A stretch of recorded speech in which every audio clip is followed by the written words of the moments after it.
મહીસાગર જિલ્લા પોલીસે લુણાવાડા ટાઉન વિસ્તારમાંથી ગેરકાયદેસર રીતે ખેરના લાકડાની હેરાફેરી કરતા 2 શખ્સોને ઝડપી પાડ્યા છે.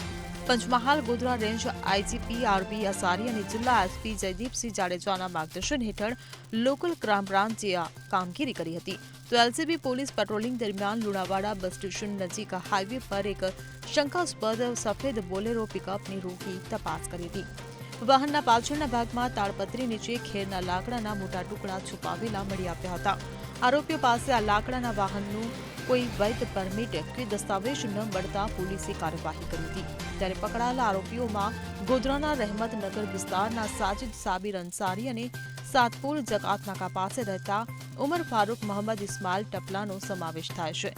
પોલીસે તેમની પાસેથી અંદાજે 2.5 ટન વજનના 47 ટુકડા કબજે કર્યા છે, જેની કિંમત 75,000 આંકવામાં આવી છે. આ કામગીરી એલસીબી પીઆઈ એમ.કે. ખાંટના માર્ગદર્શન હેઠળ કરવામાં આવી હતી. Bureau report CN24 news. હવે જુઓ દેશ દુનિયાની તમામ ખબરો તમારી આંગળીના ટેરવે.